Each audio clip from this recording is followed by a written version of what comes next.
that displacement downrange on target at 70 yards is quantifiable, and that is not measuring the force of lift directly, but it's a quantifiable way to measure what lift is practically doing to your arrow, how fast it corrects. So the vanes that land closer to the vanes that have broadheads that land closer to their fill tips or closer to the original point of aim are correcting the broadhead or correcting that arrow better than vanes that are drifting way off to the right. Does that make sense? Yep. So as I'm talking about this, basically the vanes that correct the arrow so that the impacts are further to the left, the way the study was conducted, was good. Further to the left is good. Further to the right is bad, meaning that the vane didn't correct as well. And we ran all the different 34 or 35 different vane combinations through the shooting machine shooting. Now it would be impossible. We shot 27 different tip types for ballistics, 35 vane combinations. So whenever we were iterating on like a vane, we had the same baseline build. So it was all on the same diameter arrow, same fill tip. So the only thing that was changing on the baseline was the fletching configuration. Mm-hmm. Similarly, when we were testing broadheads, it was the same thing. It was all the same vane, same arrow diameter. In fact, we had 18 of them, and we cycled through all of the broadheads on all of the arrows, just so that we could work out any arrow bias too, right? Yep. So for this study, it would have been impossible to do every vane with every broadhead. That's 34 vane combination, 34 vanes and 27 broadheads, 34 to the 27th. Like it's, ridiculous. Yeah, it's ridiculous. So, so what ultimately what we did is we picked a fill tip to represent all fill tips, and I think we ended up choosing the gold tip, ease pull tip. That's a good tip. It's got a little bulge on the end. Then we picked the Sever 2.0 as a good representation of mechanicals. A little longer. Yep. We were looking for a mechanical that maybe had it's pretty. Sever 2.0 is a pretty long broadhead, so it's got some drag. Definitely doesn't have as much surface area as some of the other mechanicals, but team felt comfortable with the Sever. They shoot accurately. They spin really well. So we wanted to make sure that we were working kinks out like that, right? And then for another reason, similar to what I was saying, we chose iron will wide to represent the fixed blades. Yep. Because it's big and it's very, very consistent. That was really important, that the broadheads could take the abuse of impact after impact after impact. Sever did really well with that, and the iron will wide. So that's why we chose those two to represent. So we shot 2 fill tips, two mechanicals, two fixed blades, and then we repeated that twice. And then we took photographs of the results.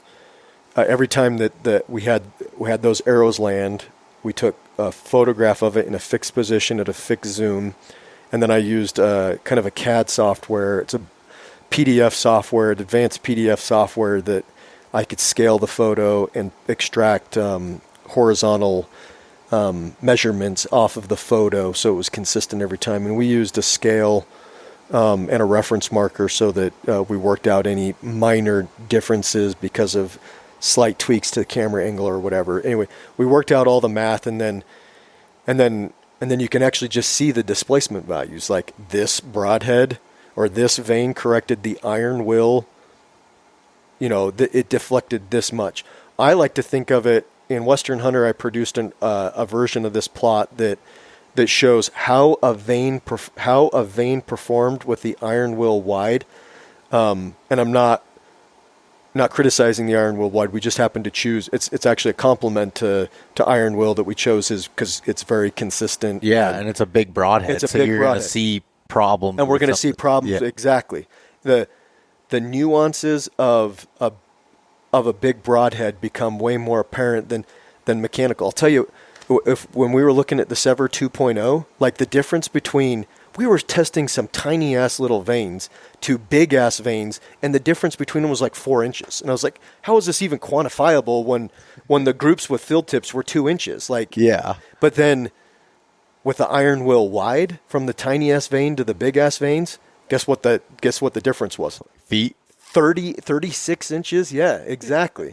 So it spread things out. So one plot that I really liked was comparing how a vane performed compared to the average. So if I literally took all of those displacement numbers for the iron will wide, add them all up and divided by the total number, get an average, and then contrast that against the average.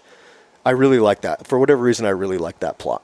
And funny enough, it wasn't the tallest vanes that came out on top of that one.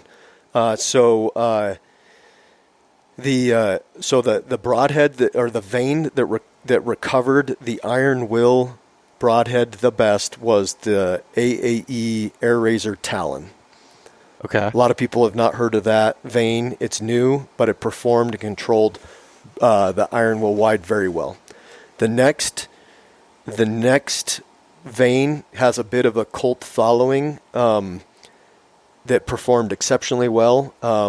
It's a very known profile, but a little different material. It's the AAE Hybrid HP. Yep. So it's very similar to the Blazer in shape. In fact, I don't know if I'm going to get AAE in trouble or if there's a patent on the shape, but it looks pretty much, it's a Blazer with AAE hybrid material with the groove. I don't know what AAE calls those, as the ridges or the grooves.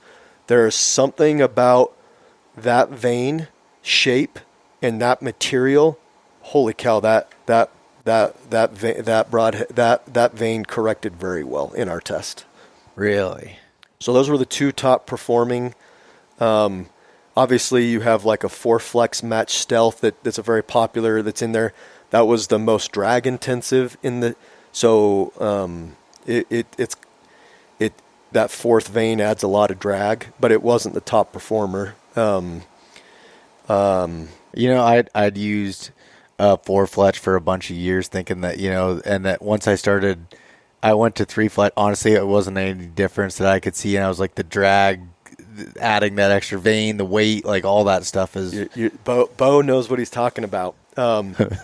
So I'm gonna by the time this podcast's out there, I'll probably have a YouTube video about this. But yeah. I plan on doing a YouTube video injecting James Yates' opinion onto my interpretation of the ballistic study, and the ballistic study is not in favor of four-fletch in any way, shape, or form. The smaller vanes can benefit from a fourth more than the bigger vanes, but guys, four-fletching a max stealth, you're literally just adding drag. Very little additional lift recovery. I was four-fletching max hunters on the back of all. Oh, wow. Yeah, I was serious about it. Yeah.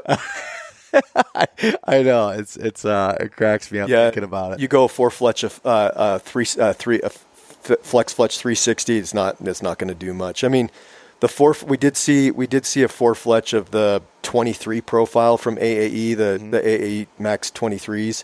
Fourth fletch did help a little bit. The fourth fletch helped on that one, but I can't remember all of the vanes. We did the max stealth in a four fletch. We did some Q2I in a four fletch, attack in a four fletch, and literally I've got this plot that has lift recovery on the x-axis and drag on the y-axis, and we did four pairs of vanes in a three fletch and a four fletch, and literally like it's just a vertical displacement.